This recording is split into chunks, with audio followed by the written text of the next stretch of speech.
tiba-tiba channel mendapatkan email yang isinya adalah tentang pemberhentian monetisasi atau yang dikenal dengan Dismon. Kemudian mengajukan banding selama 4 hari, kebetulan diterima. Ini sangat menarik ya. Menurut saya ini merupakan baru ya. Artinya baru, selama ini saya menemukan orang-orang yang melakukan banding itu dengan langkah-langkah ataupun cara-cara yang seperti biasa ya, mengirim email.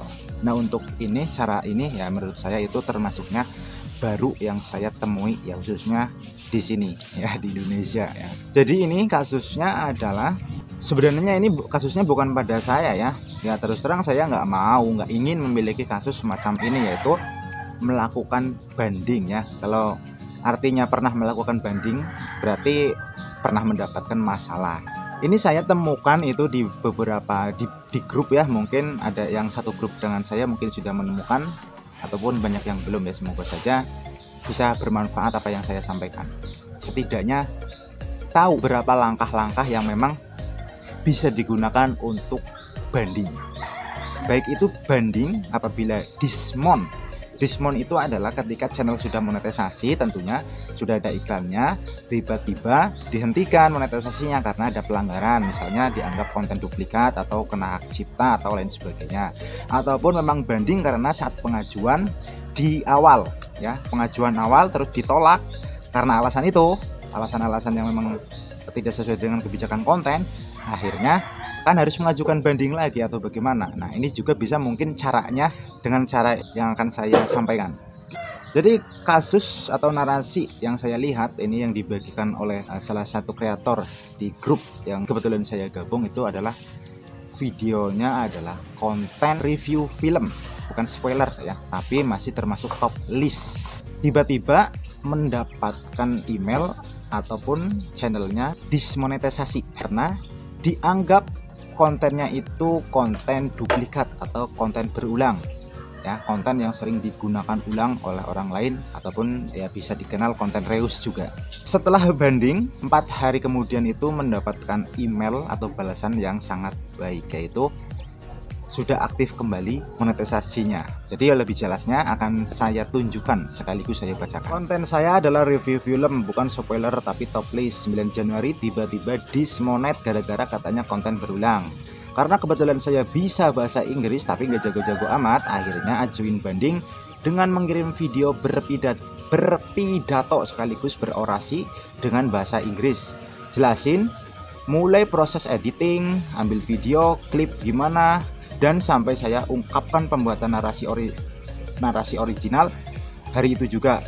Dan sekarang 4 hari langsung kembali monet tanpa harus hapus video ataupun blur. So jadi buat kalian yang pakai video fair use, alangkah baiknya jika Dismon pilih opsi banding, karena kalian perlu jelasin semua pada YouTube. Kalau bisa yang agak galak tapi meyakinkan, kalau bisa agak galak tapi meyakinkan. Terima kasih. Kalau ada yang mau video banding saya, silahkan PM. Makasih. Sayang kalau kirim link langsung dihapus begitu isinya. Terus ini adalah screenshot dari videonya ya, yang judulnya itu adalah klarifikasi masalah konten berulang atau konten yang digunakan kembali untuk mengajukan banding. Dan ini saya tampilkan juga jawaban dari YouTube-nya ya, yaitu isinya ini. Dengan gembira kami sampaikan bahwa banding program partner YouTube berhasil dan sekarang channel Anda dapat menjalankan monetisasi lagi. Tim kami meninjau konten video banding Anda dengan cermat. Banding tersebut membantu kami memahami cara Anda membuat video, strategi konten, dan brand channel Anda dengan lebih baik. Terima kasih atas kiriman banding Anda, atas kesabaran Anda selama kami meninjau. Kami sadar ini merepotkan dan kami menghargai bantuan Anda dalam menyempurnakan proses peninjauan. Pada umumnya itu kalau mengajukan banding itu, yang saya ketahui ya, terutama memang saya kudet, itu hanya mengirim email dalam berupa teks. Ya memang menurut saya ini adalah kekurangan, yaitu terkait dengan pengajuan banding dan sebagainya. Pada umumnya itu memang banyak masalah apabila bandingnya itu menggunakan bahasa Indonesia, itu banyak diabaikan atau ditolak ya. Rata-rata banding-banding yang diterima itu menggunakan bahasa Inggris. Nah ini ya, artinya supportnya untuk negara kita itu dengan bahasa kita itu memang belum belum bisa diterapkan dengan baik ya. Jadi rata-rata itu menggunakan bahasa Inggris. Nah, artinya dari narasi itu bisa kita simpulkan atau bisa kita contoh ya, untuk mengajukan banding itu bisa menggunakan video dengan cara semacam itu, yaitu mengirim link videonya yang isinya itu ada klarifikasi tentunya ya, karena ini ada masalah, diklarifikasi supaya masalahnya itu kelar, alias yang sebelumnya dismount karena dianggap konten duplikat dan berhasil lolos kembali atau kembali monetisasi. Nah di situ dijelaskan dalam video itu ya, maksudnya dalam narasi itu, di dalam video itu menjelaskan bagaimana editingnya, bagaimana proses membuat narasinya, tentunya yang original ya narasinya, meskipun itu adalah konten fair use ya. Konten fair use itu ya mungkin audionya, visualnya maksudnya itu yang mengambil dari, memang itu adalah review film, otomatis untuk visualnya mengambil dari video-video orang lain yang tentu itu memiliki hak cipta, tapi apabila menjadi fair use itu pada umumnya itu bisa untuk monetisasi. Tapi di situ juga dijelaskan dalam narasi itu ya, harus menunjukkan sedikit agak galak ya, bukan galak sih ya sebenarnya ya, lebih meyakinkan bahwa saya membuat video ini itu benar-benar dengan proses pembuatan yang tidak mudah ya gitu, narasinya itu yang original, bagaimana cara pembuatannya itu dijelaskan dalam video untuk klarifikasi itu yang tentunya nanti dikirim sebagai banding.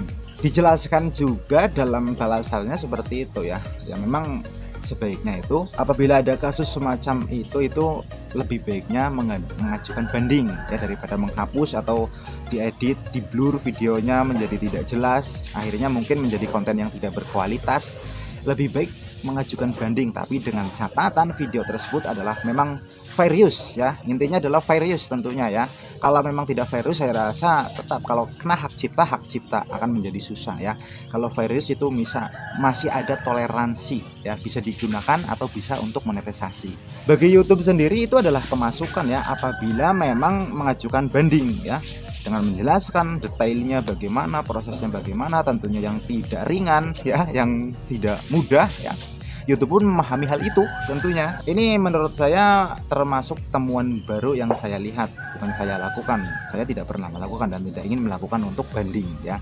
Artinya pada umumnya adalah kalau banding hanya mengirim email yang isinya adalah link video ataupun perbandingan antara video saya dengan video orang lain yang jenisnya sama, tetapi kok yang sama itu masih monetisasi, kenapa punya saya tidak? Itu biasanya semacam itu, atau komplain ya. Nah ini klarifikasi bentuknya ya, menjelaskan di dalam video. Nah jadi bentuknya adalah mengirim link tersebut adalah video sendiri yang isinya adalah klarifikasi. Tentunya karena ini adalah narasinya dari orang lain dan disitu juga dijelaskan kalau ingin video klarifikasi itu ya, sebagai contoh ya modelnya, silakan PM, nanti akan saya cantumkan linknya di deskripsi saja ya.